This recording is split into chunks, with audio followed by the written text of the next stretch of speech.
Buenos días.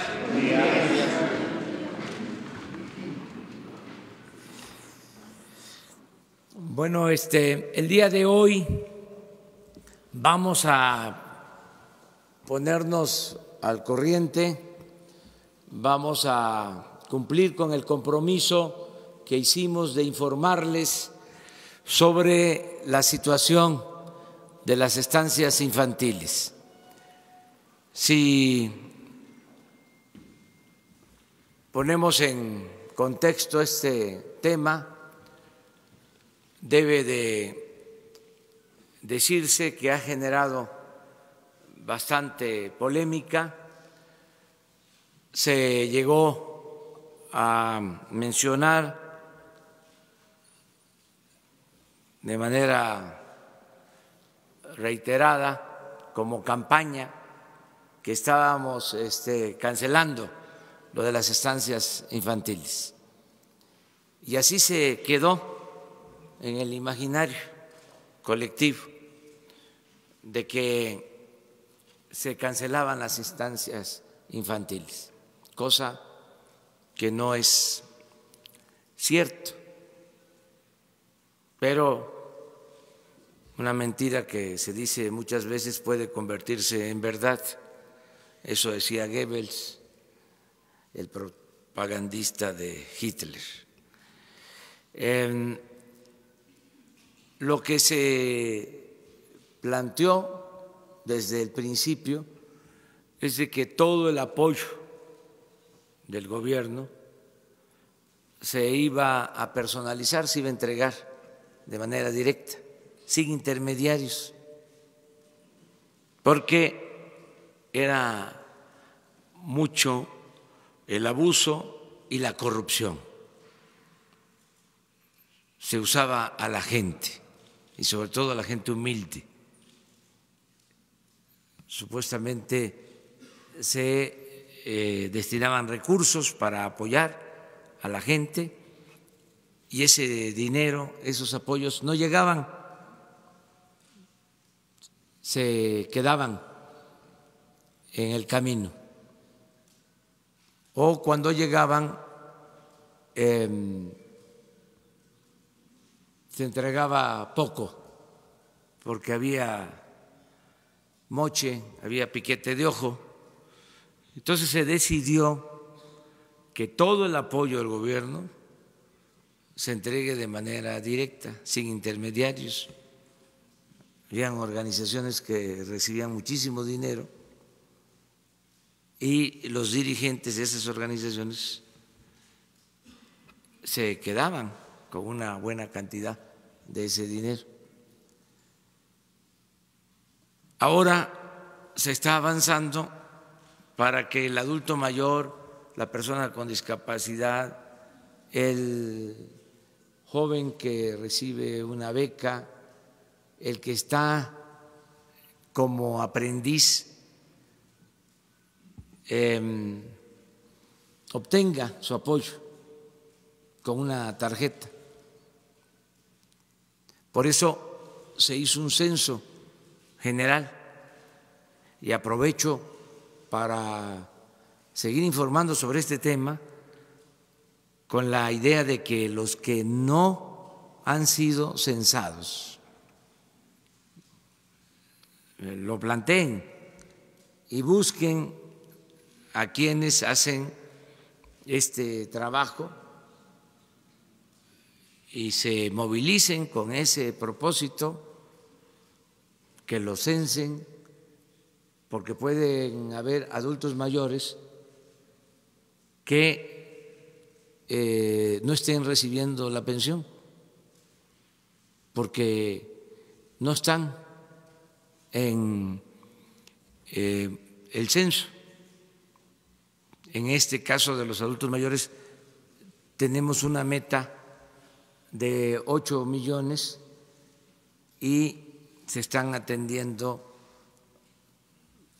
cerca de 7 millones, es decir, falta 1 millón de adultos mayores que podrían ser beneficiados, pero que no han sido censados o no se les ha encontrado o no tenemos la manera de identificarlos. Cuando se decidió que los adultos mayores pensionados del ISSSTE y del Seguro también recibieran el apoyo, se solicitó al ISSSTE y al Seguro los padrones que utilizan para pagar las pensiones, y tuvimos un porcentaje de esos padrones con nombres o direcciones incompletas, un porcentaje menor, pero ahí está todavía, sin que se aclare, y no podemos dispersar recursos si no estamos convencidos de que existen las personas, para no caer en errores, en simulación. Entonces, todo esto lo digo para que los que no han sido censados, no son atendidos, que sepan que existen los programas y que todos debemos también ayudar, los que podamos hacerlo, que un adulto mayor pues no pueden estarse movilizando tanto, pero sus familiares que ayuden. Yo estoy hablando en todos los actos de que el gobierno que se heredó es como un elefante reumático, es un cuerpo de avance lento que lo tenemos que empujar entre todos para que camine, porque no estaba hecho para beneficiar a la gente, sino estaba hecho para facilitar el saqueo en beneficio de una minoría, para hacer negocios, business. Era como el puerquito, era expoliar al gobierno con la idea de que ¿qué te va a importar a ti estar defendiendo al gobierno o estar defendiendo el presupuesto si no es dinero tuyo? Esa mentalidad que prevaleció durante mucho tiempo. Entonces, ahora se requiere de la participación de todos para que las cosas se hagan bien y se beneficie a la gente que lo necesita, y que todos ayudemos con este propósito. Ya se están entregando de manera directa apoyos a más de 13 millones de personas, adultos mayores, personas con discapacidad, jóvenes, becarios, campesinos que están recibiendo sus apoyos de manera directa, pero pensamos que van a pasar de 20 millones los beneficiarios y llevamos hasta ahora, repito, más de 13 millones. Todo esto lo planteo porque es el contexto para entender lo de las estancias infantiles. Era un programa en donde una persona, dos, mujer o hombre, organizaban en sus domicilios o en algún sitio dar atención a niños de madres trabajadoras. Ese fue el concepto original, para que los niños quedaran en resguardo de maestras o de estas personas encargadas de las estancias infantiles. No se trata de instituciones o de instalaciones hechas con ese propósito, sino lugares adaptados, un poco guardadas las proporciones, y no quiero que se malinterprete. La subrogación que se llevó a cabo durante mucho tiempo en el Seguro Social de las guarderías, con la idea de privatizar una función del seguro, y así suele suceder, o así pasaba, se subrogaba. Entonces ya no atendía de manera directa el Seguro Social la estancia o la guardería, sino daba el dinero para que una asociación civil se hiciera cargo de dar el servicio. Eso fue lo de la ABC. Entonces nosotros no compartimos ese punto de vista, esa concepción, porque no solo es el manejo del dinero o las irregularidades que puedan haber en el manejo del dinero, sino la seguridad. Imagínense miles de sitios donde están los niños. ¿Quién supervisa? ¿Cómo garantizamos el cuidado de los niños? La corresponsabilidad que tenemos. Entonces, por eso se decidió, como en otros programas,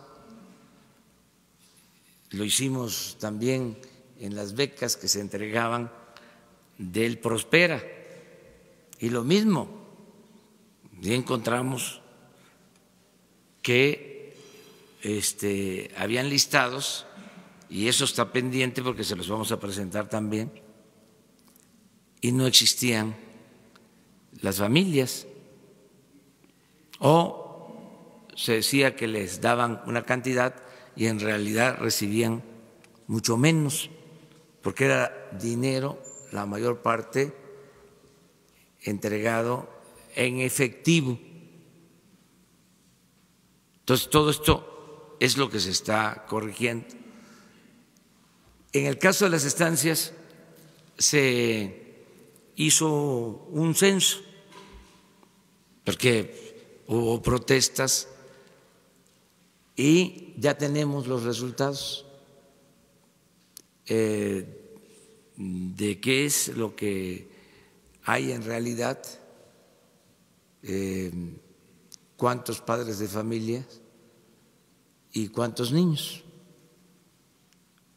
Y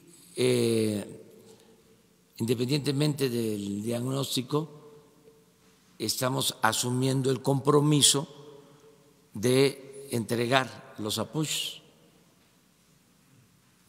pero de manera directa a las madres y a los padres de familia. Si ellos deciden por su voluntad entregar esos recursos a quienes manejaban las estancias infantiles, nosotros no tenemos ningún inconveniente, pero tiene que ser por decisión de ellos, voluntaria, porque también hay que aclarar no todas ni todos los que estaban manejando este programa lo hacían mal. No se puede generalizar. Había personas que sí actuaban de manera correcta, con integridad. Por eso también hay algunas molestias, pero tenemos que corregir y no podemos hacer excepciones. Nos llevaría muchísimo más tiempo. Además, consideramos que debe de cambiar el método, que tiene que ser entrega directa en todo. Esto me lo han recomendado mucho la misma gente. Me dicen, no nos dé el apoyo a través del gobierno. No solo no nos dé el apoyo a través de las organizaciones sociales, civiles, no nos los dé a través del gobierno, que no pase por las oficinas del gobierno. Eso es lo que me plantean. Entregue el apoyo de manera directa a la gente. Y eso es lo que estamos haciendo, de la tesorería de la Federación al beneficiario. No solo es no entregarle a la organización campesina o a la organización de la sociedad civil o a la fundación el apoyo para que ellos lo entreguen. La gente no quiere que pase por las oficinas de gobierno, por las secretarías, por los gobiernos estatales, por los gobiernos municipales, porque tienen la idea, y hay pruebas de que así ha sucedido, de que no llega el apoyo completo o no llega. Esto lo vemos, por ejemplo, en el programa de apoyo a comunidades mineras.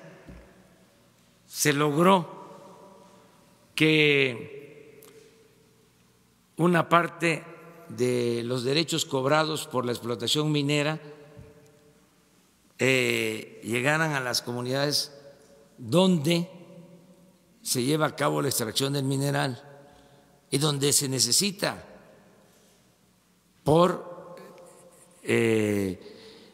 los efectos de la explotación minera, inclusive daños o falta de arreglo de caminos, falta de agua. Y estamos hablando de hace 5 años que se aprobó esa ley. Y si se hace una auditoría técnico-administrativa, lo que ha bajado a las comunidades ha sido muy poco, porque se ha quedado en las instancias gubernamentales y ha sido desviado para otras actividades, ha sido transferido el recurso. Entonces ya no queremos eso. Queremos que el apoyo sea lo más personalizado que se pueda.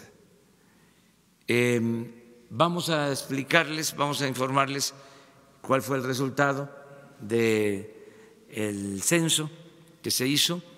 Les estoy pidiendo a María Luisa Albores, a Ariana Montiel, que es la secretaria de Bienestar y la subsecretaria encargada de este programa y de otros. Estoy pidiendo que toda esta información la envíe al Instituto de Transparencia, toda la información, para que de acuerdo a los procedimientos legales, se pueda entregar a quien la solicite. Es decir, a padres de familia, a los interesados en lo de las estancias infantiles, a los diputados, a los senadores, a todo el pueblo, que se transparente por completo. Entonces, por favor. Con su permiso, señor presidente. Buenos días. Quisiera comentarle 6 puntos y después le voy a dar la palabra a la compañera Ariadna Montiel, subsecretaria, y que tiene a su cargo este programa. Primero, comentarles que, como dijo nuestro presidente, lo que intentamos hacer es, en los programas que ya se tenían antes como Secretaría de Desarrollo Social, Sedesol, es buscar y tratar de poner orden. A mí sí me gustaría comentarles que el programa de estancias infantiles, lo que nos encontramos fue que el mecanismo para la supervisión del cuidado de los niños lo hace DIF. El mecanismo del cuidado en el sentido del espacio y que tuviera los requerimientos para que las niñas y los niños estuvieran bien, lo hacía Protección Civil del municipio, porque se veía como un establecimiento comercial. Y en el caso de lo que era Sedesol, era quien otorgaba el recurso directamente a las encargadas o responsables de estancia por niño cuidado en esa estancia. Entonces, había 3 elementos. ¿Por qué lo comento? Porque en el caso de la Secretaría de Sedesol, aunque hubiera una supervisión y hubiera irregularidades, jamás se le permitía que pudiera cerrar o cancelar determinada estancia. ¿Qué tratamos nosotros ahora al recibir este programa? Pues poner orden en un sentido de quién es la responsabilidad del cuidado de las niñas y de los niños. Sí me gustaría aclarar 6 puntos y después ya pasamos a la parte estadística de lo que nos encontramos en el censo y esa validación del censo. La primera es comentarles que el programa de apoyo para bienestar de niñas y niños hijos de madres trabajadores busca el cuidado infantil. Se cambia el nombre, pero lo que estamos buscando es el cuidado de la primera infancia. 2, vamos a apoyar a todas las niñas y niños que se encuentren validados en el padrón. A todas los vamos a apoyar. 3, y en el caso del apoyo, sí me gustaría comentarlo, se está planteando el apoyo de 800 pesos mensuales en entregas bimensuales. Eso nos da 1,600 pesos. Sí me gustaría aclarar que el caso enero, febrero, marzo, abril correspondería a 3,200 pesos que se les va a estar ya entregando a quienes son responsables de la niña o niño, madre o padre. Esa dispersión se empieza mañana 4 de abril, ya en los diferentes lugares de la República. Y en el caso de niños con alguna discapacidad, el monto es de 3,600 bimensual, ¿sí? Entonces sería 7,200 la entrega que correspondería enero, febrero, marzo, abril. No dejaremos sin apoyo a ningún niño que lo necesite y que esté dentro de la validación. Comentarles que los cambios en el programa no implican el cierre de estancias infantiles. Podrán seguir funcionando siempre y cuando brinden un servicio de calidad y garanticen la seguridad de infantes, porque no nos corresponde a nosotros, como aclaró nuestro presidente. O sea, en un sentido, a nosotros como programa, el cierre o el funcionamiento de una estancia no nos implica a nosotros. Lo que nosotros haremos es que le llegue el recurso a la madre o al padre para que esa niña y ese niño tengan los cuidados. No se excluirá a ningún niño en caso de que haya fallado el proceso de validación. O sea, si hay un padrón y de repente alguien nos está viendo y por alguna cuestión no fue validado, se puede validar, es un proceso, no está cerrado. Habrá un periodo para que las madres o padres de familia soliciten el acceso a los apoyos y podrán hacerlo en las delegaciones estatales de la Secretaría de Bienestar. Y 6, los apoyos pues ya van a ser entregados de manera directa, porque esos son de los cambios. Ya lo explicó presidente, cómo es los cambios para todos los programas y sobre todo los programas integrales de bienestar, donde su objetivo es que llegue de manera directa a quienes están dentro del programa. Y doy paso y la palabra a la compañera Ariadna.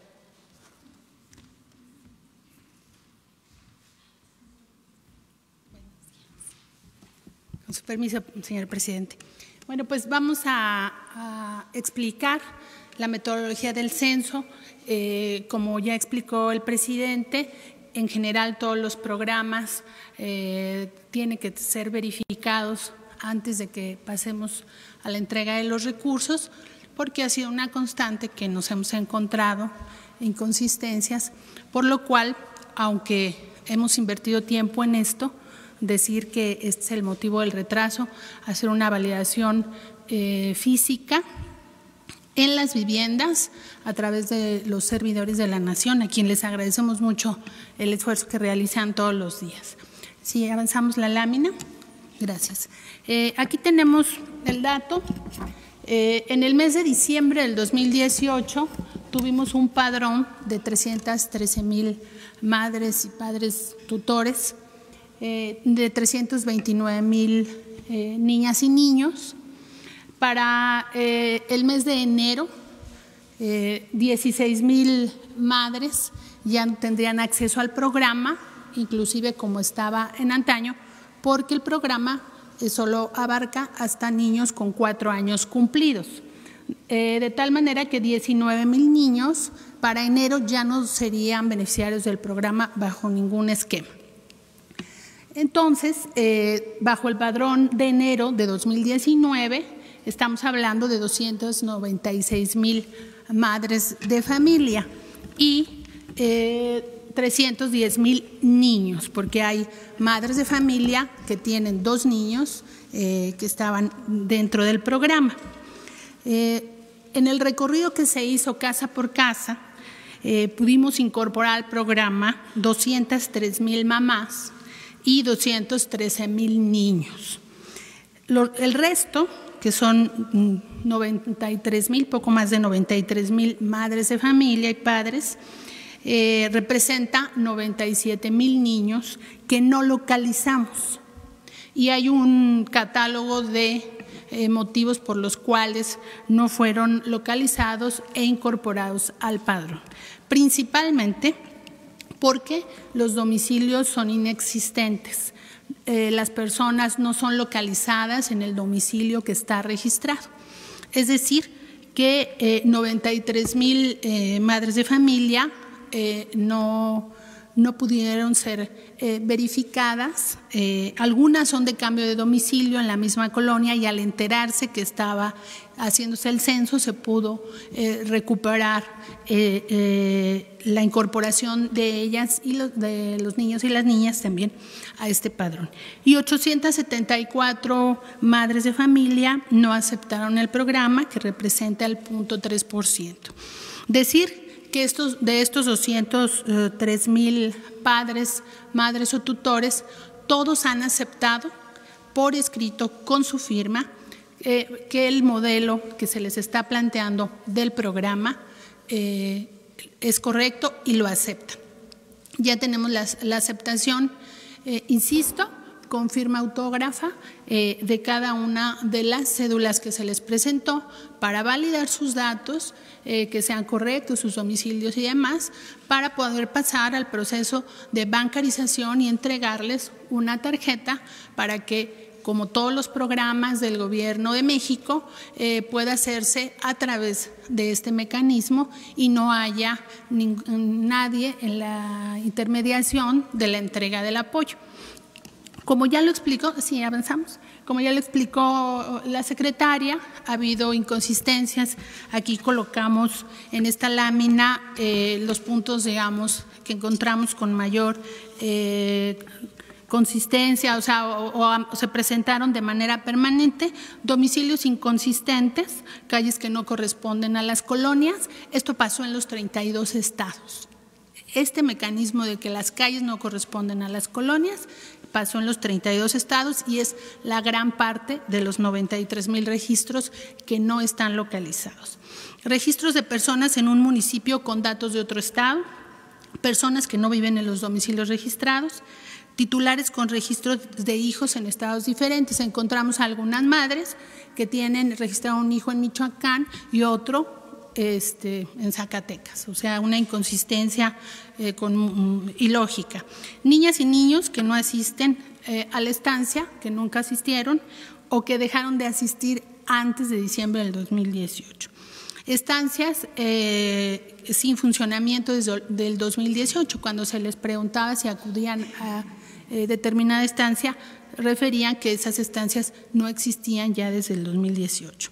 Y cambios de domicilios no reportados, tratamos de hacer un esfuerzo en campo de localizar a las que hubieran tenido un cambio de domicilio en la misma zona, pero algunas refieren que hace algunos meses o años ya no viven en ese lugar. De tal manera que ese es, digamos, de manera general el contexto que encontramos en el censo. Como ya lo indicó el presidente, vamos a mandar la información bajo el marco legal de protección de datos, sobre todo de los niños y las niñas, a los órganos de transparencia para que esta información esté a disposición de quien guste consultarla. Tenemos todas y cada una de las cédulas, insisto, con la firma autógrafa de los padres de familia, que nos va a permitir pasar al tema del pago. ¿Sí, damos adelante? Gracias. Bueno, en conclusión, lo que vamos a hacer, ya cómo va a arrancar el programa, insistir, son 203,000 madres y padres de familia, que a ellos se les entregará este apoyo. Niños, 210,000, que tendrán un apoyo de 1,600 pesos bimestrales. Niñas y niños con discapacidad, casi encontramos a la totalidad de los que estaban registrados, son arriba de 3,372, tendrán un apoyo de 3,600 pesos bimestrales y los niños beneficiados serán 213,000. De tal manera que para este cuatrimestre, digamos, porque vamos a pagar los 2 bimestres juntos, son 666.7 millones de pesos que se entregarán por única vez con una orden de pago a través de Telecom, y a la vez vamos a entregar las tarjetas para que los siguientes pagos podamos tener ya el proceso de bancarización, pero debido al retraso, quisimos ya sacar la orden de pago, van a recibir su apoyo de manera inmediata y haremos durante este mes la bancarización, de tal manera que ya en el siguiente bimestre puedan cobrar a través de la tarjeta. Este es el informe. Pues esto es lo que queríamos informarles. Como complemento, porque es interesante el tema, decirles que se ejercieron el año pasado alrededor de 3,000 millones en este programa. Ahora nosotros calculamos que se van a ejercer 2,000.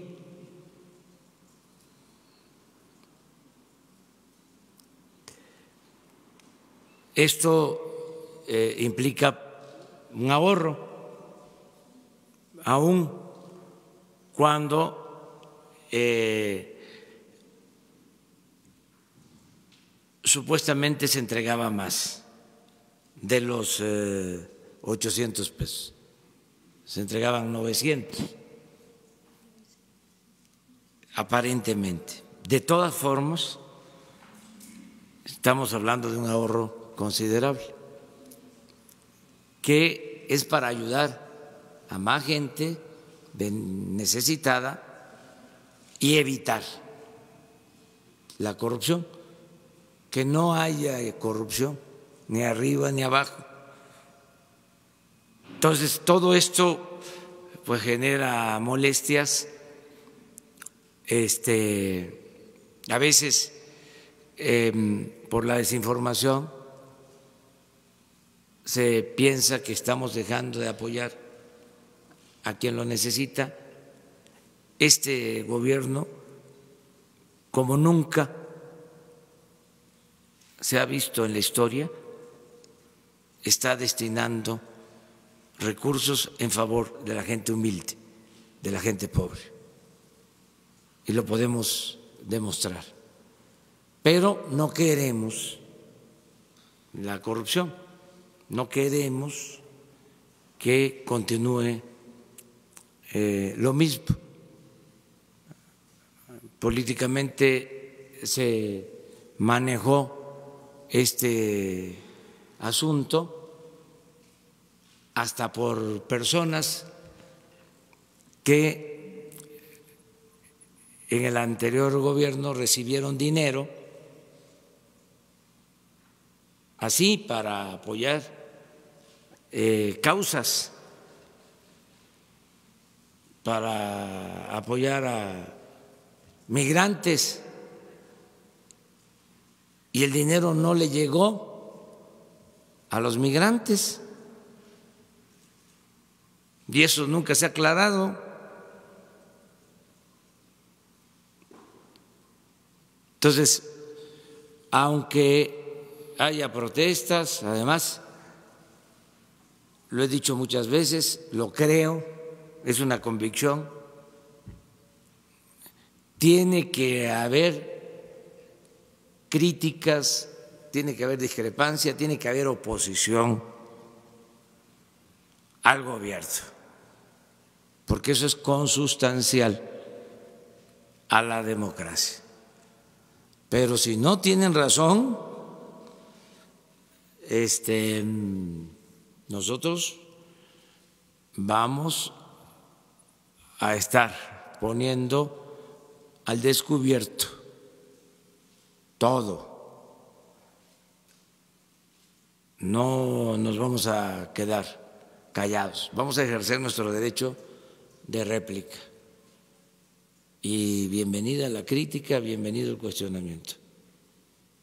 Siempre vamos a ser respetuosos, pero tenemos el derecho de aclarar, o sea, de argumentar del por qué hacemos las cosas de una forma o de otra. Entonces, toda la información que se requiera está disponible. Lo mismo para el caso de otros programas, aplica también para este. Si hay madres que no fueron censadas, que faltan de censar, está abierto el programa, pero el porcentaje no encontrado es considerable. Y esto se repite en todos los programas que se aplicaban anteriormente. Los programas de la llamada Secretaría de Desarrollo Social, que está pendiente, que les vamos a presentar igual el reporte de lo que se encontró y de lo que se ejercía y no llegaba a los beneficiarios. Muy bien, pues eso es básicamente.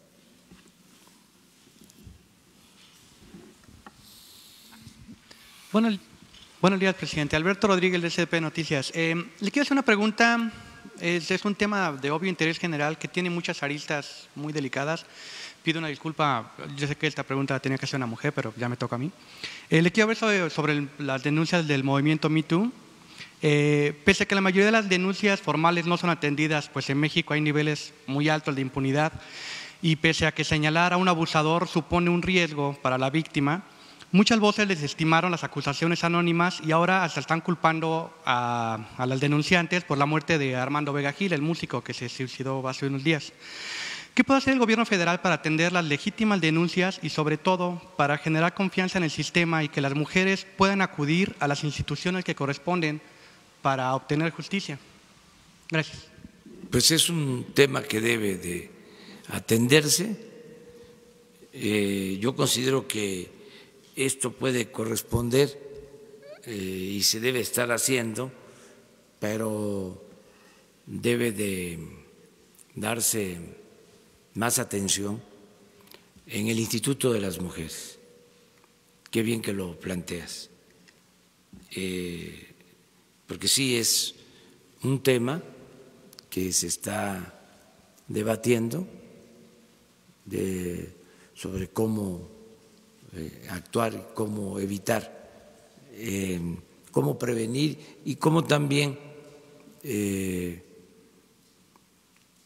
salvaguardar la dignidad de las personas, tanto de el que acusa como el acusado. Eso se puede ver, es un buen tema pues a tratar, o sea, lo que estás planteando. Es delicado, pero pues no podemos ocultar nada, hay que ventilar todo.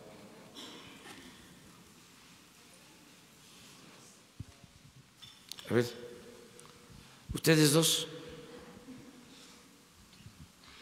Buenos días, Oscar López de la Fundación Thomson Reuters. El retiro de recursos federales a asociaciones civiles ha dejado muchas organizaciones que trabajan con el tema de VIH sin los fondos adecuados para brindar servicios de detección y prevención. Al mismo tiempo, el cambio de la manera en hacer licitaciones de medicamentos ha dejado un desabasto de medicinas para tratar esta enfermedad. En una época cuando la tasa de esta enfermedad está creciendo en el país, ¿qué hará el gobierno para asegurar que las poblaciones más vulnerables, los pobres, las mujeres transgénero, los hombres gays, entre otros, tengan acceso a las medidas de prevención y tratamiento que podrán salvar sus vidas? Gracias. Todo el apoyo para quienes necesiten medicamentos. No se trata de dejarlos sin protección, al contrario, es atenderlos mejor y que no falten los medicamentos. Hay que buscar la forma, estoy seguro que ya lo está haciendo la Secretaría de Salud. Lo que queremos es acabar con la corrupción en general, porque ese es el cáncer que destruye a México.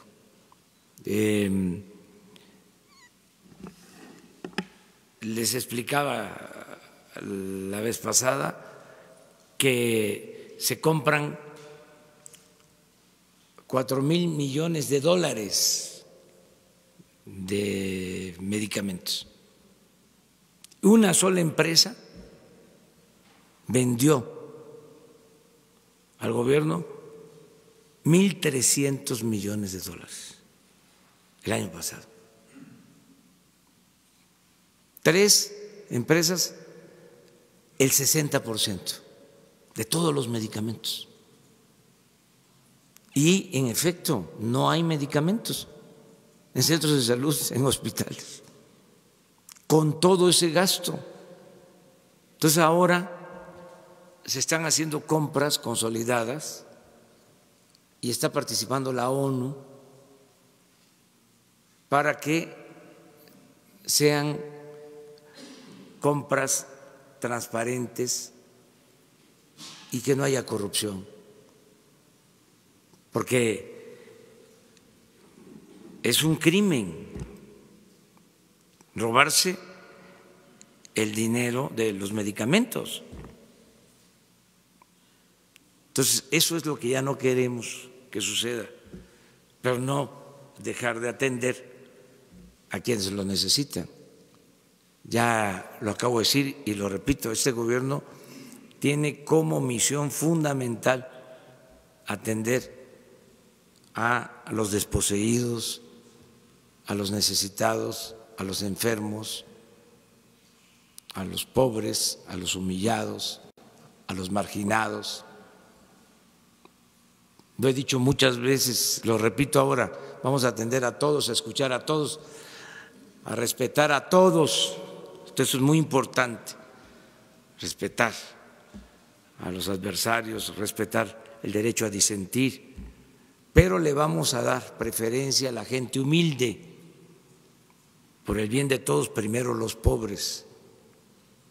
Entonces, para ayudar más, ¿por qué se produjo esta desigualdad monstruosa en donde unos cuantos lo tienen todo y millones carecen hasta de lo más indispensable? Pocos tienen mucho y muchos tienen poco, casi nada. ¿Por qué? Por la corrupción. Aquí no aplica del todo de que hay una clase, la burguesía, que se queda con las ganancias por la explotación de la clase trabajadora, lo que se conoce como teoría marxista, de que se va acumulando el capital por la explotación que se lleva a cabo por parte de una clase en contra del proletariado. No es del todo cierto en el caso de México, o no aplica de manera estricta esta teoría que estudiamos cuando estábamos en la preparatoria o en la universidad, sobre todo en ciencias sociales. En México la desigualdad se ha producido fundamentalmente por la corrupción, por el saqueo, por la utilización del gobierno para beneficio de una minoría rapaz a costa del sufrimiento de la mayoría de la gente. Entonces, lo que ya no queremos es eso. No queremos un gobierno convertido en un comité al servicio de una banda de malhechores, de rufianes, de maleantes, de malandrines. Ya no queremos eso. Entonces, cuesta trabajo la aplicación de esta nueva política después de tantos años, sobre todo después de 36 años del modelo neoliberal. Es cosa, repito, de ver qué significa privatizar. Búsquenlo en el diccionario. Es convertir lo público en privado. Pues en eso consistió la política en 36 años. Entonces, ya eso no aplica. Entonces, lleva trabajo, lleva tiempo, causa molestias, hay protestas, hay resistencia, pero va la transformación, pero de ninguna manera es para perjudicar a quien lo necesita, a un enfermo, a una gente humilde, a un necesitado. Al contrario, es para ellos. Es para aminorar la monstruosa desigualdad que existe, es llevar a la práctica lo que decía Morelos, que se modere la indigencia y la opulencia, que haya igualdad. Para eso es que estamos acabando con la corrupción. Ese es el propósito y tiene muchísimos beneficios. No hace falta más que eso, acabar con la corrupción y se logra el renacimiento de México.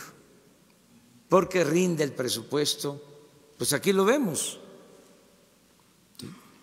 En este programa, pero en otros. Imagínense lo que hicieron de entregar, por ejemplo, los contratos para los gasoductos, que eso me trae molesto. Entregan contratos para construir gasoductos y la empresa que recibe el contrato, autorizado por la CRE, de estos organismos que crearon para legitimar el saqueo. Si un gasoducto cuesta $1,000 millones, se va a terminar pagando $8,000 millones. Pero eso no es todo. El gasoducto no pasa a ser parte de la Comisión Federal de Electricidad, no se convierte en propiedad de la nación, sigue siendo de la empresa. Eso es más que corrupción, eso es robo, es saqueo. Ese tipo de contratos, estoy seguro que no se otorga en ninguna parte del mundo, en ningún lugar de la tierra, solo en México. Abusaron, se pasaron. Entonces, eso es lo que ya no queremos. Entonces, yo entiendo que puede haber preocupación y de buena fe, bien intencionada, de quienes piensan de que con estas medidas que estamos tomando se va a afectar, ¿no?, los derechos de los ciudadanos y de la gente que necesita apoyos. De ninguna manera, de ninguna forma. Sí, señor presidente, Demián Duarte, de Pasión por los Negocios, Proyecto Puente, Política y Rock and Roll Radio. Vengo de Sonora, presidente. Bueno, y primero le quiero agradecer a nombre de todos los sonorenses las 2 visitas que nos hizo en el mes de marzo. Lo esperamos más seguido por allá. Como vengo de Sonora, le quiero plantear temas que son de interés de los sonorenses en particular. Tenemos, usted sabe, Sonora es el principal estado minero del país. Ahorita abordó usted el tema del fondo minero. Y tenemos la inquietud en Sonora, creo que también se ha planteado en Chihuahua en particular, de cómo van a ser las reglas de operación para la entrega de los recursos del fondo minero, que ya más o menos estamos en tiempo, y se asume que a Sonora le corresponden alrededor de 1,200 millones de pesos. Sin embargo, no ha habido una claridad respecto a cómo se van a orientar estos recursos. Quisiéramos conocer su perspectiva al respecto. El otro tema también se relaciona con minería. En particular, usted sabe, porque yo lo vi en URES en específico en la campaña, tenemos un problema con los derrames que ya van a cumplir 5 años, este agosto que viene. El asunto es que hubo un fideicomiso al que Grupo México aportó 2,000 millones de pesos y bueno, sabemos que se aplicó una parte del fideicomiso, estuvo al frente del fideicomiso Rodolfo Lassi Tamayo, pero hubo una opacidad por alrededor de 800 millones de pesos. Se ha reclamado que se audite y se informe cómo se aplicaron esos recursos y quisiéramos saber, bueno, si hay una perspectiva para que haya una remediación total de los daños ambientales que provocaron estos derrames. El otro tema, señor presidente, tiene que ver con su presencia en San Luis Río Colorado recientemente. Usted habló y refirió el tema de los combustibles en la frontera. En Sonora tenemos 11 municipios que son beneficiarios, sin embargo no ha llegado el tema de la baja en los precios de la gasolina como se ha esperado. Tenemos 3 meses con la zona libre, se entiende que es un elefante, un cuerpo de lento desplazamiento, sin embargo, bueno, los sonorenses esperan una respuesta al respecto. Y el tercero, en términos temáticos, estamos preocupados porque tenemos una reserva de la biosfera, incluso es la reserva más grande de América Latina, se llama El Pinacate. Está tomada desde inicios del mes de marzo por ejidatarios que reclaman derechos de propiedad, no dejan entrar ni siquiera al personal de control de la Semarnat, mucho menos a visitantes, y esto pues provoca una preocupación fuerte porque se trata de una reserva que es incluso más grande que estados completos como Tlaxcala, Colima o Aguascalientes. Quisiéramos, saber si existe la posibilidad de que el gobierno federal intervenga al respecto. Muchas gracias, señor presidente. Muy bien, sí, muy buenas tus preguntas. Ahora me vas a estar recordando una por una, pero vamos a darle respuesta. Y qué bien que estás aquí. Y esto que también sirva para invitar a periodistas de los estados para que hagan sus planteamientos, porque esta conferencia la ven muchos ciudadanos, ¿no?, de Sonora y de todo el país. Entonces, sí, contestarte. Primero, decirte que hay el compromiso, y a mí me sirve mucho para empujar el elefante, hay el compromiso de terminar la carretera, ¿sí?, que atraviesa Sonora para abril o para mayo, que no se puede pasar de ese tiempo. O sea, informo a los sonorenses. Se ha comprometido el ingeniero Cedri Escalante que se termina la carretera, ¿sí?, hasta Nogales. ¿Sí? No voy a ir a inaugurarla porque no es ese el propósito. Seguramente va a estar el secretario de Comunicaciones. Yo voy a estar pendiente de que se terminen las obras, más que de ir a inauguraciones. Es también un cambio. A veces voy a estar más en inicios de obra, porque eso sí me importa, y supervisión de obra. Pero la inauguración, desde luego, la gobernadora, ¿sí?, de Sonora y el secretario de Comunicación. Bueno, en el caso de la minería es parecido, son cosas diferentes a lo de las estancias infantiles. Hablaba yo aquí de que se autorice el dinero y la gente en donde se lleva a cabo la explotación minera ni siquiera sabe que le corresponde un apoyo. Yo puedo aquí hacer el llamado, la convocatoria, para que quienes viven en municipios donde hay explotación minera me digan o ellos se queden con esta interrogante, si saben que existía un impuesto que se cobra a las mineras y que tiene que ir a las localidades, a los pueblos donde se lleva a cabo la extracción minera. Les puedo garantizar que el 75, el 80% de la población de las zonas mineras no lo sabía, porque esto no se decía, se quedaba nada más arriba, lo sabían los gobernadores y los presidentes municipales, no informaban. Y lo digo porque yo estoy constantemente recorriendo los pueblos y le pregunto a la gente. Entonces, y no solo no lo sabían, sino no llegaba el dinero, no se aplicaba. Entonces ahora, en las nuevas reglas de operación, queremos que se apoye de manera directa a la población con esos fondos. Si en Sonora son más de 1,000 millones, que se entreguen de manera directa.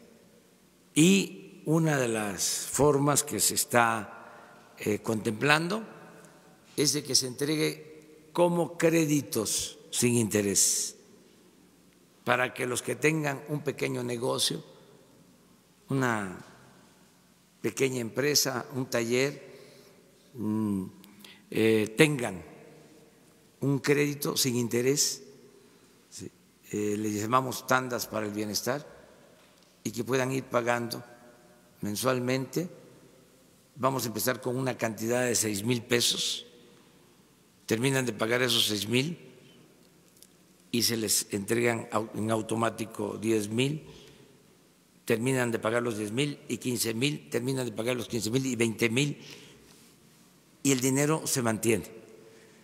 Si acaso va a haber una merma por el pago de intereses que lo absorbe el fondo y por una posible pérdida que calculamos puede ser cuando mucho del 10% de no pago, porque la mayor parte de la gente en México cumple con sus compromisos. La mayor riqueza de México es la honestidad de su pueblo.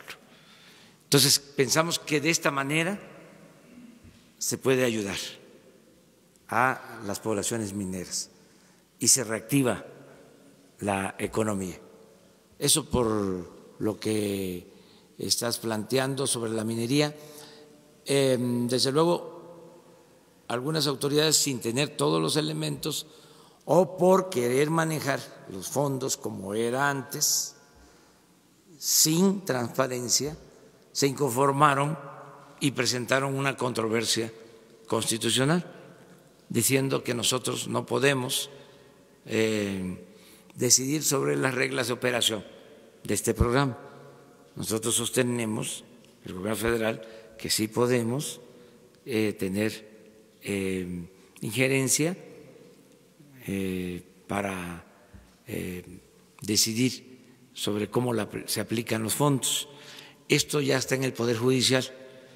Vamos a esperar que el Poder Judicial resuelva sobre esta controversia.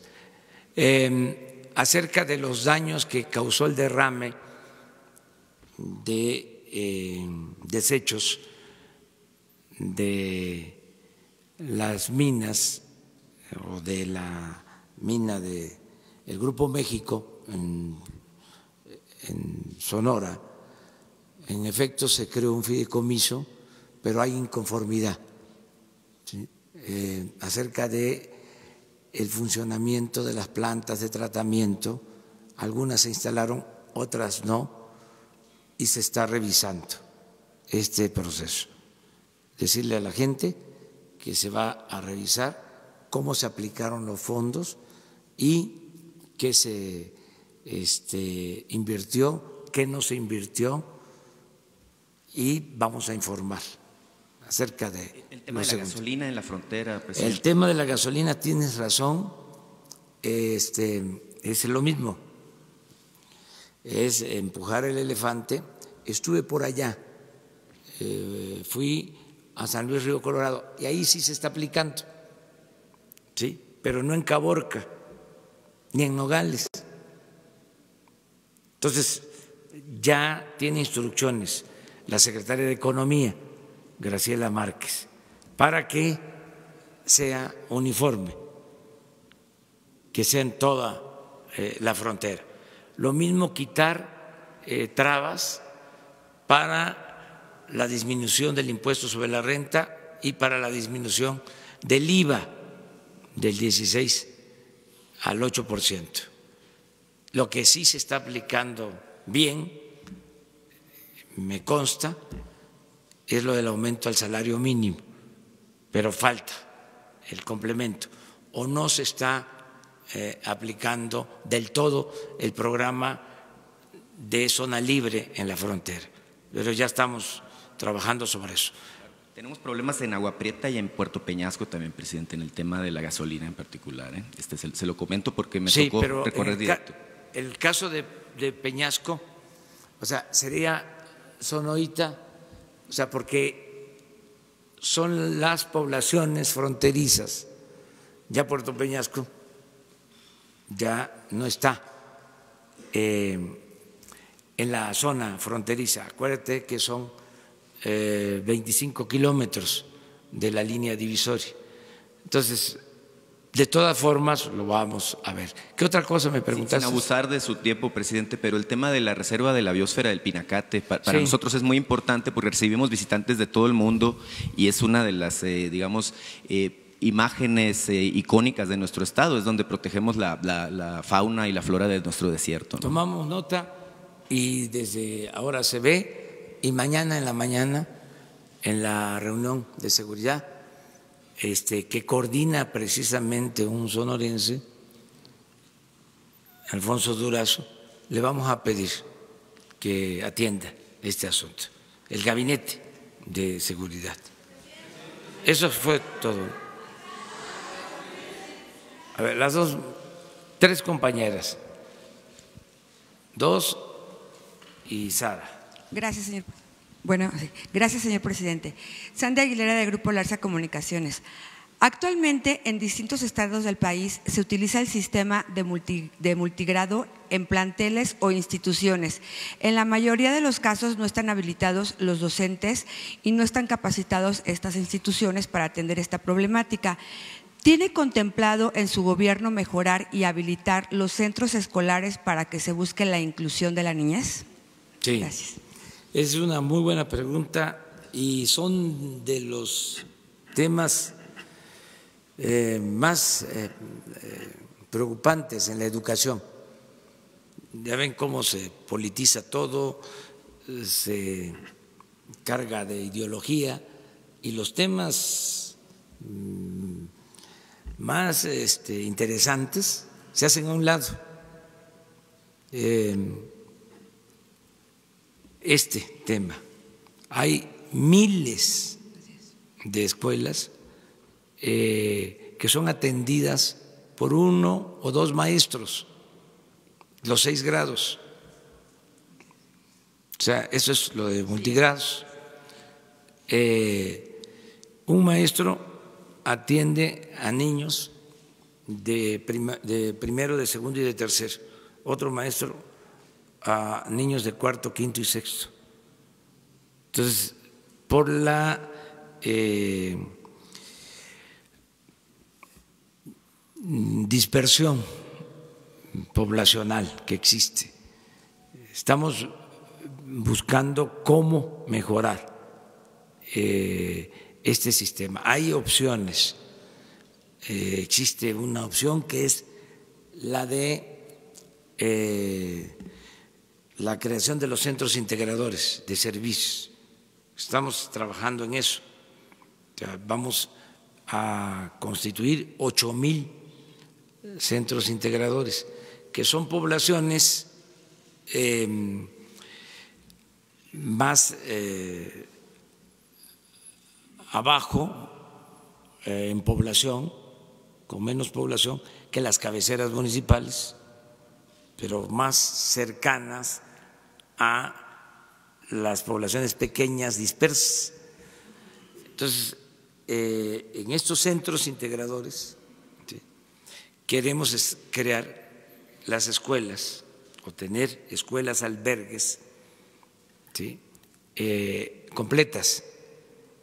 O sea, ¿se van a capacitar a las personas para que puedan sí, atender a los niños? Entonces, lo que estamos viendo es cómo los niños de comunidades apartadas que tienen que recibir educación con un maestro para todos los grados o con 2, cómo pueden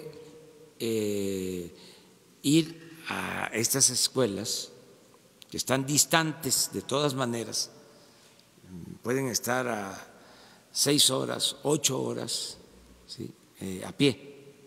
Entonces, que los niños estén de lunes a viernes en estos centros integradores, en escuelas de educación completa, integral, también con actividades relacionadas con la producción, con oficios, ¿sí?, talleres, ¿sí?, actividades agropecuarias, ¿sí?, en albergues, que puedan vivir ahí, que puedan tener alimentación y irse los viernes por la tarde a sus comunidades con sus padres. y regresar muy temprano el lunes o los domingos. Estamos trabajando sobre esto. Hay ya modelos que han funcionado, donde se han aplicado, y concentrar lo más que se pueda, porque estamos hablando de poblaciones muy pequeñas, donde son escuelas con 40 alumnos, 50 alumnos.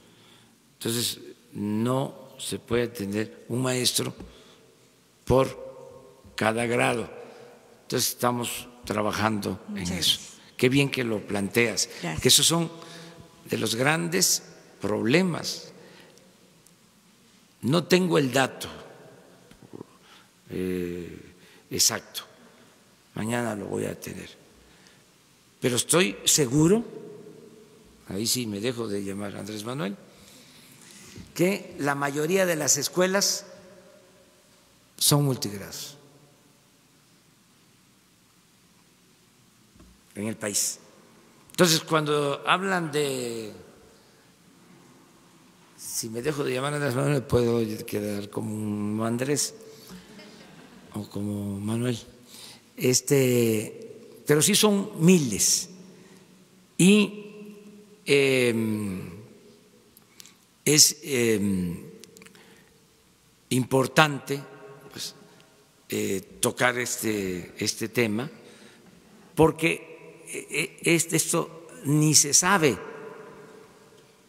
no se conoce. Los defensores de la mal llamada reforma educativa se van por otro lado, o sea, no atienden esto, que es lo que debería de importarnos. Luego, otro tema, la deserción escolar. En esas situaciones muchos niños ya no pueden seguir estudiando. ¿Sí? La deserción en el nivel medio superior, que es preocupante, los que entran a la preparatoria y no terminan, es el porcentaje mayor. Entonces, son los temas que tenemos que atender en lo educativo. Quedamos cerca de la compañera. Buenos días, presidente. Soy Jocelyn Gutiérrez, de Político. Perdón. Jesús, ¿no puedes ver el dato? 43% de las escuelas. Ya perdí. 43% de las escuelas son multigrado. Sí, muchísimas. Jocelyn Gutiérrez, de Político.mx, para preguntarle dos cuestionamientos, presidente, y si me permite hacerle una pregunta a las secretarias de Bienestar. Comenzando primero, que el Senado ya aprobó la elegibilidad de las ternas para la CRE. De hecho, esta misma semana podrían ser votadas para elegir a los próximos comisionados de la comisión, ¿no? Senadores como Xochitl Gálvez siguen criticando los perfiles que usted mandó al Senado. En este caso, ¿qué les pide usted o cuál es el llamado que le hace a la oposición en este caso? También para preguntarle sobre el gobernador de Tabasco, Adán Augusto, desmintió a la asociación de alto al secuestro, declaró que no hay un aumento en este delito en el estado, y también declaró que aumentó lo que es el homicidio doloso debido al huachicol y al narcotráfico. Me gustaría saber qué piensa usted sobre la situación actual de la seguridad en su tierra natal, Tabasco. Bueno, ojalá y se aprueben las ternas que se enviaron para la CRE. Hay diferencias, es natural, porque también es otro método. Antes se negociaba ahí los partidos, 2 partidos para mí y 2 para el otro. Así era, y ahora ya no es así. Entonces, ahí andan con sus listas queriendo meter ellos a sus allegados. Y además es un asunto, pues imaginen, la CRE, que fue la que autorizó todos estos contratos leoninos. O sea, son los representantes, o eran representantes, de grupos de intereses creados, hasta con conflictos de intereses. Entonces no les conviene. Ahora son técnicos y es gente honesta la que se envió. Entonces el otro día un periódico, ¿no?, a Prensa Fifí, diciendo que uno de los que envié vende perfumes.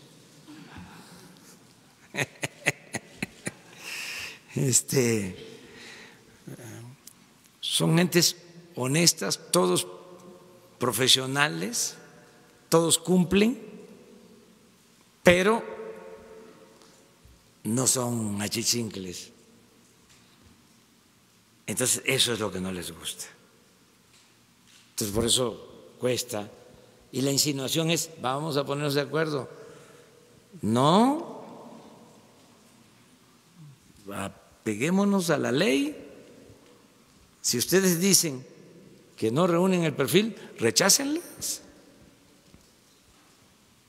Yo sostengo que sí, y lo puedo probar. Y no solo son buenos técnicos, es gente honesta, que es lo que más se necesita. Acuérdense ustedes que en la novela de Puzo, El Padrino, mandaba a sus hijos, a uno de ellos, a estudiar al extranjero, buenas universidades. O sea, eso no es garantía, nada más el nivel académico. Además, no confundan educación con cultura, que ese es otro cambio. O sea, hay veces que se piensa que los grados académicos son como equivalentes a títulos nobiliarios y que ya dan patente para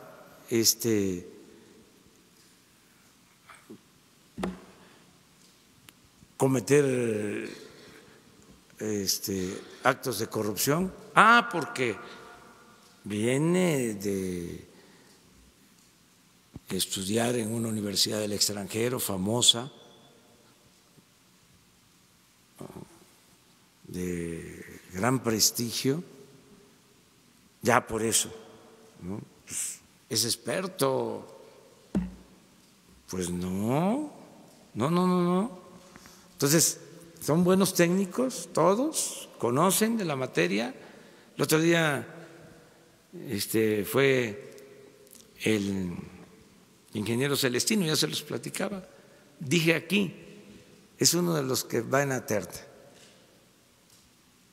Es el que sabe más de refinería en este país. Y le dije, el asunto es que tiene 85 años, pero lúcido y activo y trabajador. Y dije aquí que tenía 85. Y me dijo: le agradezco, licenciado,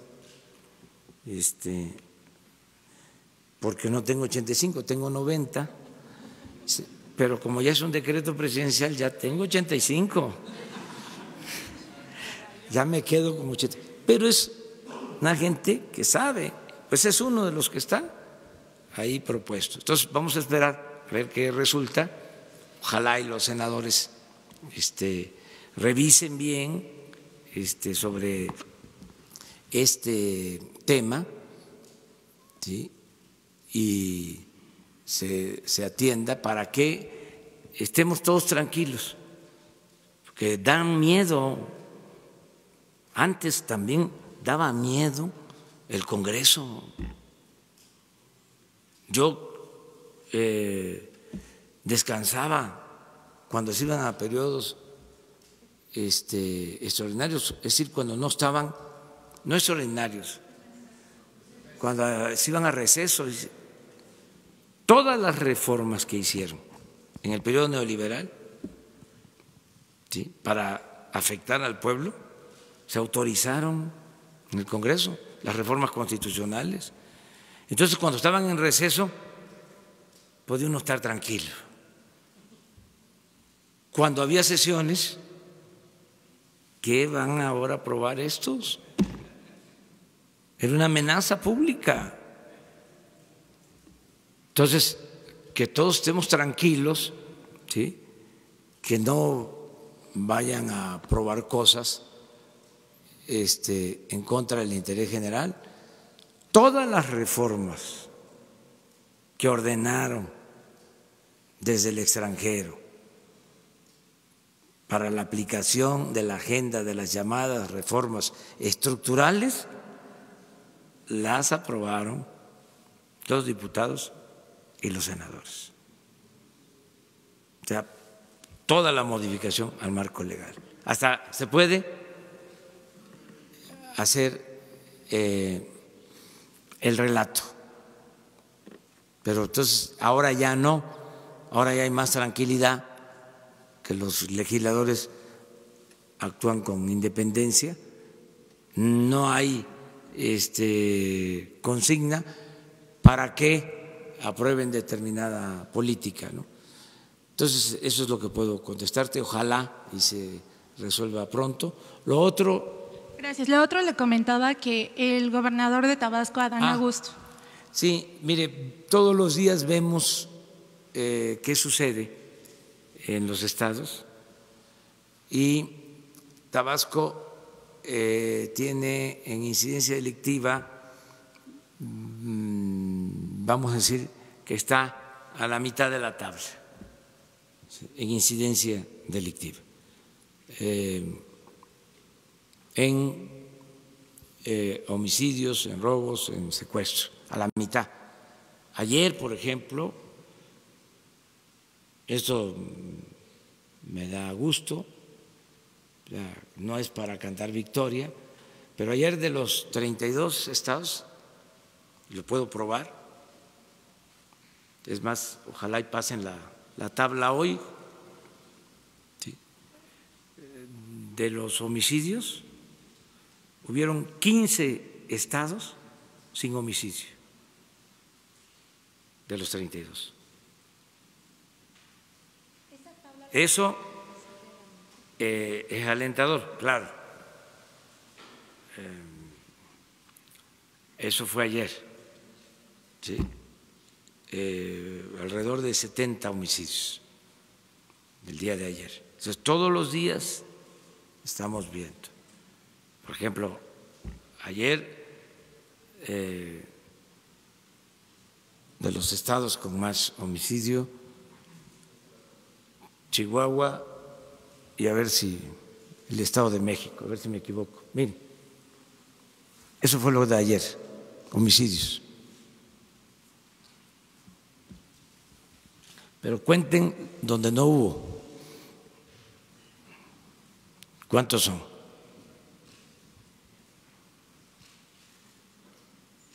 Según nuestra información,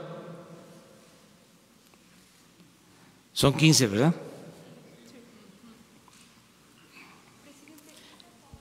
62. Hay otras fuentes, pero la nuestra es esa. Entonces les hablaba yo de Chihuahua, 10, y el Estado de México.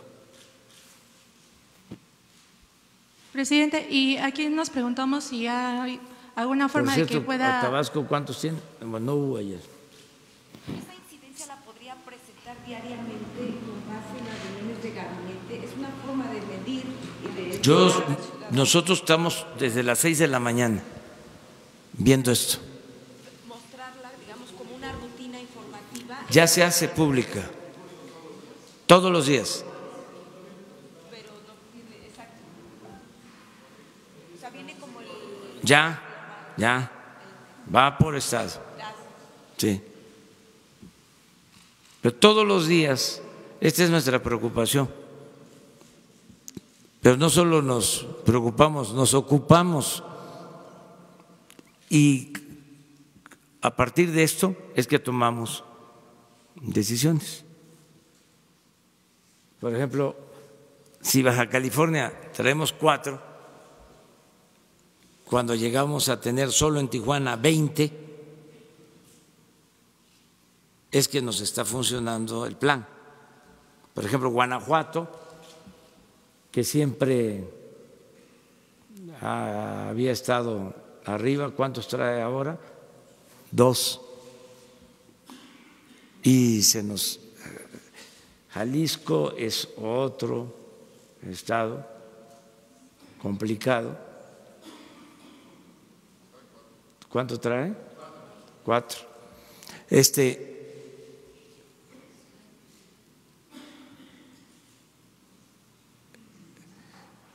Esto por tu pregunta, pues, o sea, pero no es, esto no es suficiente. O sea, este es un día, o sea, y ahí vamos, poco a poco. Desde luego, esto va a mejorar. Este es un desafío, un reto. Nada más que necesitamos la integración de la Guardia Nacional, todo lo que estamos haciendo. Pronto les vamos a presentar, muy pronto, estamos trabajando el plan para reducir el consumo de drogas en jóvenes, porque estamos convencidos que si no bajamos el consumo de la droga, si sigue aumentando el consumo de droga, no vamos a poder detener la violencia. Entonces, es primero el daño que ocasionan las drogas que se están consumiendo, el cristal, las famosas cocinas. Entonces, queremos, es como un plan de atención a los jóvenes. También alcohol, porque, por ejemplo, ayer se… Alcohol, pero sobre todo nos preocupa mucho lo de las drogas sintéticas, porque son altamente destructivas, o sea, y tenemos que detener el consumo, o sea, de los jóvenes. Y ya estamos trabajando para eso. O sea, va a haber un plan, así como lo hicimos con el huachicol, de que dijimos va a enfrentarse esto, así estamos haciendo el plan para lo de la atención a los jóvenes. Yo le preguntaba por el alcohol porque ayer se publicó una encuesta en la que refería, digamos, el índice de alcoholismo, se enfocó más al, digamos, a jóvenes entre 18 y 29 años que tienen que ver con el programa de jóvenes, y se decía que al menos 1 de cada 10 está inmerso en el alcoholismo. Sí, estamos trabajando en el diagnóstico para saber, o sea, no se puede transformar una realidad que no se conoce. Entonces, queremos conocer bien cómo está el consumo, cómo se ha comportado el consumo de alcohol, el consumo de droga de un tiempo a la fecha. Porque es muy grave el aumento en el consumo, porque la población mexicana, por nuestras culturas, no hay que olvidar que la cultura es la que nos salva siempre. Entonces, por nuestras culturas, por la cohesión de las familias mexicanas, la familia mexicana es la institución de seguridad social más importante del país. Entonces, últimamente ha habido mucho problema de desintegración de las familias. Entonces, no había tanto consumo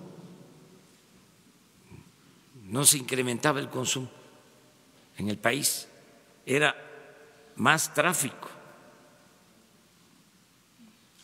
Entonces, tenemos que atender el tema, porque si enfrentamos el incremento o detenemos el incremento, frenamos el incremento del consumo, lo disminuimos, vamos a poder garantizar la paz y la tranquilidad. Es que la adicción lleva, ¿sí?, a la consumación de otros delitos, induce a que se cometan otros delitos, además de el daño que provoca, o sea, la destrucción de los jóvenes. Entonces, ese es un tema importantísimo, que es un tema prioritario que vamos a atender. Ya estamos trabajando sobre eso y ya esto va a ser acompañado por una campaña, pero no queremos nada más la campaña, no es nada más no consumas o no caigas en las garras de los delincuentes o no te destruyas, sino dar opciones, alternativas, ¿sí?, a los jóvenes, tanto a los jóvenes para que no caigan en la drogadicción, campaña preventiva. Hay madres que me dicen, le encargo lo de la atención a los jóvenes, desesperadas, o sea, por eso la comunicación con la gente, porque las mismas mamás, los padres están preocupados por esto. Entonces, primero lo preventivo y también que ya cuando haya adicción, ¿cómo? ¿Sí? Recuperar a los jóvenes.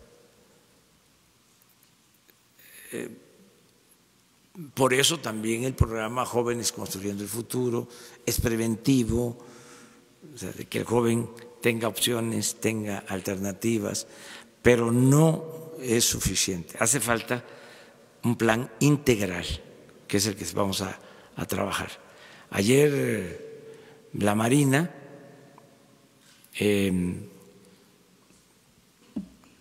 desmanteló instalaciones de procesamiento de droga, cocinas de elaboración de cristal. ¿No las tienen ahí las fotos? Ya con esto terminamos, que nos ampliamos mucho hoy. Ya, disculpe, y la pregunta tienen ganas de irse a desayunar. La pregunta para las secretarias de Bienestar. Al desayuno, a ver si la tienen. Sí, estamos sobre el tema, pero esto es importante. Si ya lo abordamos. Entonces, sí me da por que me dejen contestar la pregunta que tengo sobre las estancias infantiles. Mientras buscan. Sí, adelante. Muchas gracias. Mi pregunta es si tienen alguna cifra sobre las denuncias presentadas, sobre las irregularidades que ustedes detectaron de las estancias infantiles, si tienen algún número de la Fiscalía, con la Fiscalía General o alguna otra dependencia o autoridad. No, hay algunos amparos. Se comentaba que porque no se habían hecho las reglas de operación. De hecho, en una de las láminas que presentó la compañera Ariadna, se nota ahí que fue el 28 de febrero. Sí se publicaron las reglas de operación, pero hay un cambio de nombre. No se llama el programa Estancias Infantiles, que es lo que estuvimos comentando al principio. Es becas para niños y niñas de madres trabajadoras. Y el esquema cambia porque queremos que llegue el recurso a quienes están en el programa, y en este caso la responsabilidad de estas niñas y de estos niños son las madres o los padres, en este caso los tutores. Por eso es el cambio. Muchas gracias. A ver, pónganla, miren.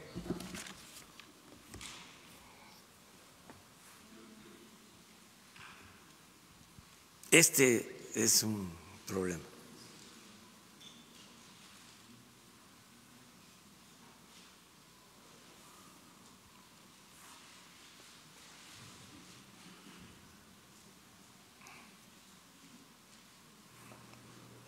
Miren lo que se usa.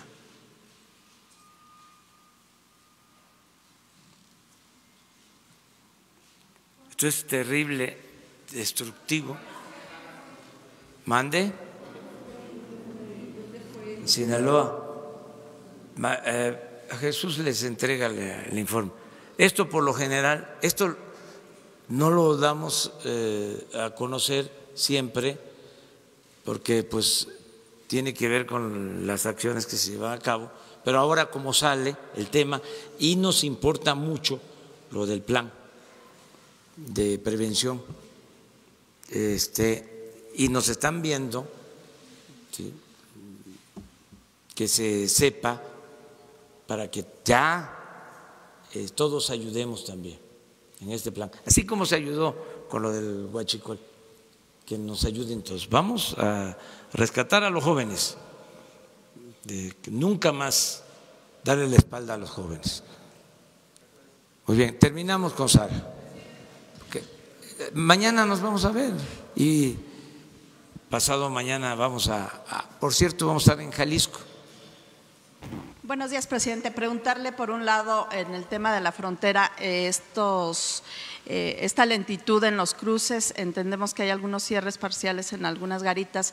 Si usted tiene informes de qué impacto económico tiene estos cierres y qué se va a hacer para evitarlos, o esta lentitud.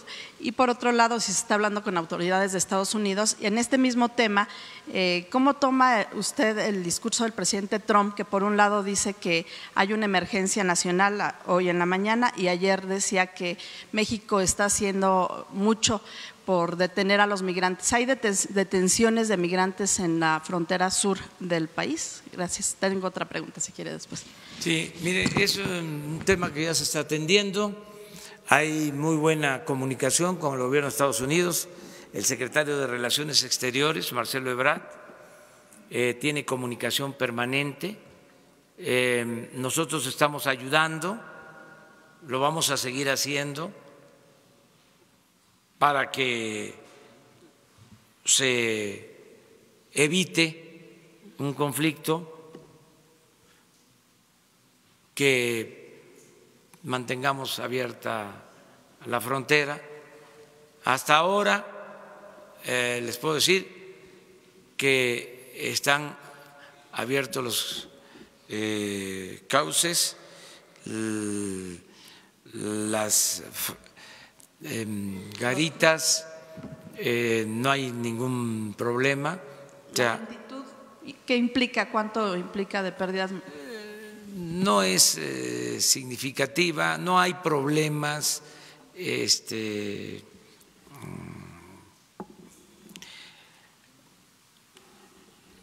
graves, no hay. Y vamos a procurar distender este ambiente. Entonces, vamos muy bien, estamos ayudando nosotros. Es un fenómeno, yo espero que sea temporal, transitorio, tiene varias aristas y lo más importante es manejarlo con responsabilidad y que haya cooperación entre todos, que los gobiernos actuemos de manera conjunta, que se mantenga la comunicación en la frontera. No nos conviene a nadie el cierre de fronteras. No es lo más recomendable. Yo celebro que ya el gobierno de Estados Unidos esté reconociendo que nosotros estamos ayudando, lo vamos a seguir haciendo. vamos a seguir apoyando con mucho cuidado, con mucha cautela, porque se trata de un fenómeno que surge por la desatención a la gente. Yo les hablaba que hay que atender las causas, hay que implementar programas de desarrollo de inmediato en Centroamérica. Ya nosotros estamos actuando en ese sentido. Y apenas, bueno, los deportados mexicanos es un porcentaje menor. Tiene que ver esto con nuestros hermanos centroamericanos, pero no los culpamos. Esto tiene que ver con la necesidad. Por eso tenemos que cuidar nuestra frontera, que se aplique la ley respetando derechos humanos. No hay detención de migrantes en la frontera sur de centroamericanos. Se está actuando con mucha prudencia y sí se está buscando que se respete la ley y vamos muy bien. Yo no estoy pesimista, yo estoy optimista. Creo que se van a resolver las cosas. Y le quiero preguntar en otro tema de salud, esta prueba del tamiz neonatal que al parecer está suspendida por temas de austeridad, y también en el Instituto de Cancerología se habla de que no hay suficiente medicamento justo por estos temas presupuestales. ¿Qué informes tiene usted, si esto es correcto? Es un poco lo que preguntaron. No faltan medicamentos, no deja de haber presiones. Pues imagínense si se rayaban, pues no les gusta que se les acabe el negocio, era una mina de oro.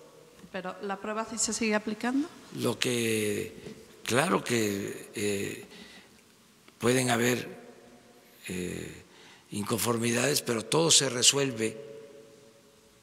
Esto que estás planteando ahora, si se estuviese presentando, ¿sí?, hoy mismo, el doctor Jorge Alcocer lo va a atender, ¿sí? Y ahora sí que disculpen por las molestias que estas obras ocasionan, pero la corrupción la vamos a acabar, ¿sí? Y además es interesantísimo, no se aburre uno cuando hay polémica. Si no, la vida es muy aburrida, hasta bosteza uno cuando no hay debate. O sea, la democracia tiene eso, ¿no? Un gran atractivo, es un estímulo, es el mantener una sociedad viva, avispada, despierta, ¿no?, demandante. Eso es la democracia, eso es lo que queremos. No ciudadanos imaginarios, sino ciudadanos de verdad. Entonces estamos viviendo un tiempo muy interesante, de mucha participación. Muchísimas gracias. Gracias.